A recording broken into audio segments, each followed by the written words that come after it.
Assalamualaikum warahmatullahi wabarakatuh. Sahabat beriman, ada sebuah hadis yang menceritakan tentang 3 bayi yang bisa berbicara atas kuasa Allah Subhanahu wa Ta'ala. Bayi tersebut menyampaikan kebenaran atas tuduhan yang ditujukan kepada orang yang tidak bersalah.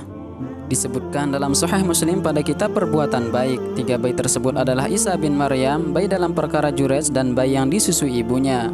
Dari Abu Hurairah radhiyallahu anhu, dari Rasulullah sallallahu alaihi wasallam, beliau telah bersabda, tidak ada bayi yang dapat berbicara ketika masih berada dalam buayan, kecuali 3 bayi, bayi Isa bin Maryam dan bayi dalam perkara Jurej.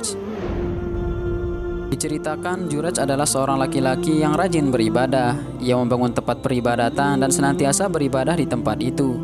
Ketika sedang melaksanakan sholat sunnah, tiba-tiba ibunya datang dan memanggilnya. Hai Jurej. Jurej bertanya dalam hati, ya Allah, manakah yang lebih aku utamakan, melanjutkan sholatku atau memenuhi panggilan ibuku? Akhirnya ia pun meneruskan sholatnya hingga ibunya merasa kecewa dan beranjak pergi meninggalkannya. Keesokan harinya ibunya datang lagi kepadanya sedangkan Jurej sedang melaksanakan sholat sunnah. Kemudian ibunya memanggilnya, hai Jurej. Jurej pun berkata dalam hati, ya Allah, manakah yang lebih aku utamakan, memenuhi seruan ibuku ataukah sholatku? Lalu Jurej tetap meneruskan sholatnya hingga ibunya merasa kecewa dan beranjak darinya. Hari berikutnya ibunya datang lagi ketika Jurej sedang melaksanakan sholat sunnah. Seperti biasa ibunya memanggil, hai Jurej. Kata Jurej dalam hati, ya Allah, manakah yang harus aku utamakan, meneruskan sholatku ataukah memenuhi panggilan ibuku? Namun Jurej tetap meneruskan sholatnya dan mengabaikan seruan ibunya. Tentunya hal ini membuat kecewa hati ibunya. Hingga tak lama kemudian ibunya pun berdoa, ya Allah, janganlah engkau matikan ia sebelum ia mendapat fitnah dari perempuan pelacur. Kaum Bani Israel selalu memperbincangkan tentang Jurej dan ibadahnya, hingga ada seorang wanita pelacur yang cantik berkata, jika kalian menginginkan popularitas Jurej hancur di mata masyarakat, maka aku dapat memfitnahnya demi kalian. Rasulullah SAW pun meneruskan sabdanya, maka mulailah pelacur itu menggoda dan membujuk Jurej, tetapi Jurej tidak mudah terpedaya dengan godaan pelacur tersebut. Kemudian wanita pelacur itu mendatangi seorang laki-laki pengembala ternak yang kebetulan sering berteduh di tempat peribadahan Jurej. Ternyata wanita tersebut berhasil memperdayainya hingga laki-laki pengembala itu melakukan perzinahan dengannya hingga hamil. Setelah melahirkan, wanita pelacur itu berkata kepada masyarakat sekitarnya bahwa bayi tersebut adalah hasil perbuatannya dengan Jurej.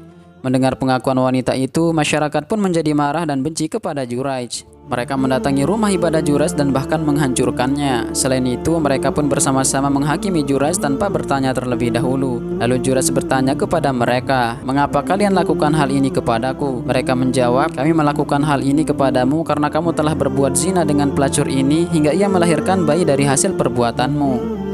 Jurej berseru, di manakah bayi itu? Kemudian mereka menghadirkan bayi hasil perbuatan zina itu. Lalu Jurej berkata, izinkan aku melakukan sholat dan memohon petunjuk kepada Allah.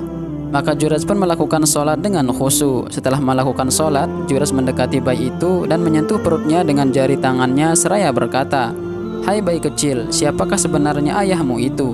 Ajaibnya, sang bayi langsung menjawab, ayah saya adalah si Fulan, seorang pengembala. Akhirnya mereka menaruh hormat kepada Jurej. Mereka menciumnya dan mengharap berkah darinya. Setelah itu mereka pun berkata, kami akan membangun kembali tempat ibadahmu ini dengan bahan yang terbuat dari emas. Namun Jurej menolak dan meminta mereka untuk mengembalikan rumah ibadahnya seperti semula yang terbuat dari tanah liat. Akhirnya mereka mulai melaksanakan pembangunan rumah ibadah itu seperti semula.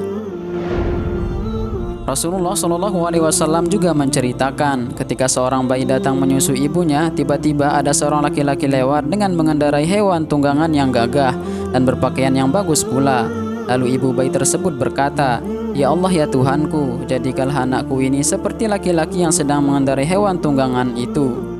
Ajaibnya, bayi itu berhenti dari susuannya lalu menghadap dan memandang kepada laki-laki tersebut sambil berkata, ya Allah, ya Tuhanku, janganlah engkau jadikan aku seperti laki-laki itu. Setelah itu bayi tersebut langsung menyusui ibunya kembali.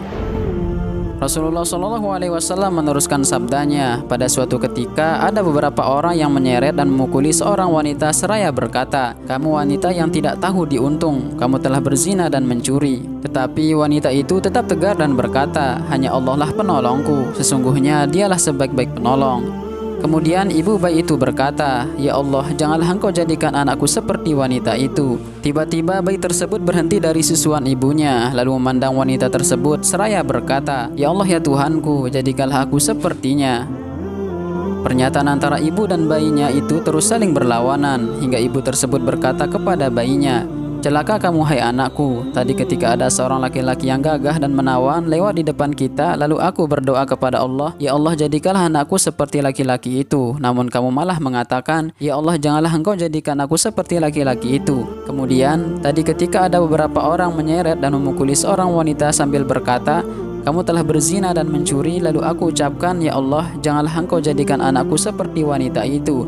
Tetapi kamu malah berkata, "Ya Allah, jadikanlah aku seperti wanita itu."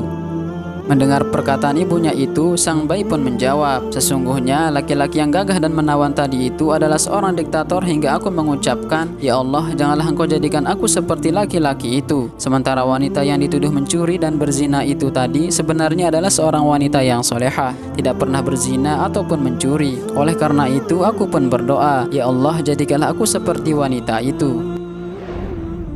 Demikianlah video ini, semoga bermanfaat. Wallahul muwaffiq wal hadi ila sabilir rasyad. Assalamualaikum warahmatullahi wabarakatuh.